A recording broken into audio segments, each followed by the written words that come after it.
Assalamu alaykum hörmətli savaqdaşlar. Tayyibə dərsxanamıza xoş gəldinizlər. Biz bugün i'rab dərsimizin 17-ci dərsini oxuyumuz. Biz ilgirki saatlik dərsimizdə 21-ci və 22-ci hədisini oxuduq. Əmdə biz bugünkü dərsimizdə 23-cü hədisini oxuyumuz. Onda olsa biz dərsimizdə başlayalım.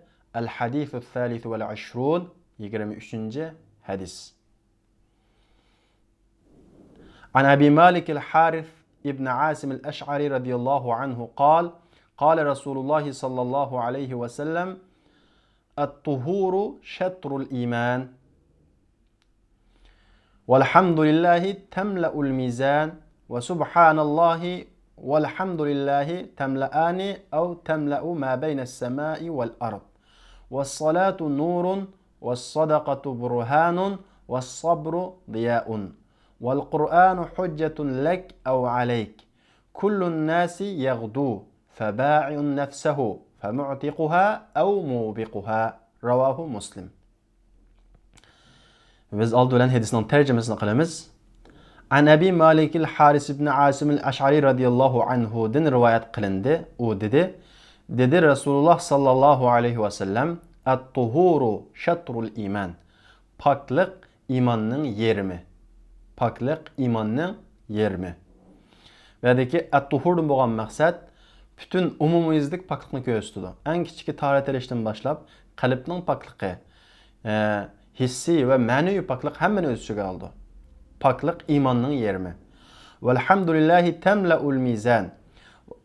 Allah'a həmd eytiş tarazini toşquzudu. Və subhanallahi velhamdülillahi temla'an أو تملأ ما بين السماء والأرض.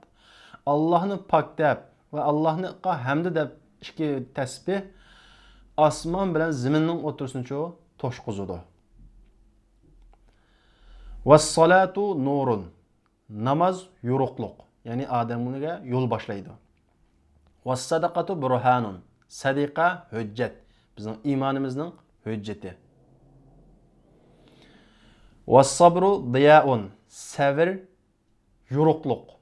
Vel Qur'anu hujjatun lek ev aleyk. Qur'an senin menfaatinge yoki senin zininga hüccet. Eğer Qur'an'ı okup amel kılsan senin menfaatinge hüccet. Eğer okup amel kılmasan senin zininga hüccet. Kullun nasi yagdu. Hem adam et degende uydan çıkıdı. Yani işleş için, can bakış için et degende uydan çıkıdı. Febai'un nefsehu femu'tiquha ev mubiquha. An febai'un nefsehu. Öz nefsini satquchi degan gap, öz nefsi uchun kurash qiluvchi degan gap. Bai' ma'nosida kurash qilish ma'nosida. Öz nefsi uchun kurash qiladi, ya'ni sa'iy qiladi, öz nefsi uchun harakat qiladi. An famu'tiquha. An uni o nefsini azat qiladi yoki halok qiladi deydi. Demak, hamma odam at degan uydan chiqadi. Birisi tijorat qilish uchun chiqadi, birisi do'konni ochib chiqadi, hammasi uy uchun qana qiladi, at degan uydan chiqadi. Fabai'un nefsehu degan shu. Nefs uchun qana qiladi, kurash qiladi. Yag'du degan gap at degan uydan chiqdi degan gap. Bu o'zi bilan kurash qilish jarayonida, o'zi uchun kurash qilish jarayonida famu'tiquha ya u nefsini qana qiladi, azat qiladi.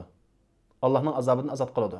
Tijorat qilgan bo'lsa, halol tijorat qilish bilan, taat ibodat qilish bilan o nefsini azat qiladi. Yoki o nefsini halok qiladi. Harom ishlarni qilish bilan, harom yerdan pul tepish bilan o nefsini qanday qildi? Halok qiladi deydi. Hadisninki mazmuni mushu. Bu hadisda asosliq pokizlikninki muhimligi va alhamdulillah subhanallah degan bu zikr tasbihlarninki ajrining katta ekanligini bildirmoqchi. At-tuhuru shatrul iman. At-tuhuru shatrul iman. Velhamdülillahi temla'ul mizan. Biz mushu nuqtaga tarkib qo'yamiz. Nəhayət uçuqa at-tuhuru şatrul iman. Pakizlik imanның yerimi. Demek at-tuhuru nim boldu? Mubtada, şatru nim boldu? Xabar oldu. Mubtada olğanlıq üçün at-tuhuru nim oquldu? Peş oquldu. Şatru xabar olğanlıq üçün peş oquldu. Şundaqla şatru nim boldu? Mudaf boldu. El-iman ço mudafun ilayh oldu. Şuna zirkning alamatini boldu? Aşkara deymiz. Velhamdülillahi temla'ul mizandaki vo atfinin vosi, yani bağlıqıcı vo. Elhamdülillahi. Elhamdülillahi yuqorqi alhamdulillahi degan jumlaningki hammasi qo'shilib nima bo'ldi? Mubtada deymiz. Nima deymiz? Mubtada deymiz. Pashshu qilgan, taqdir qilingan pashlan deymiz. Buning xabaricha tamlaul mizandagi tamlau fi'li mudori pashshu qildi. Pashkning alomati nima?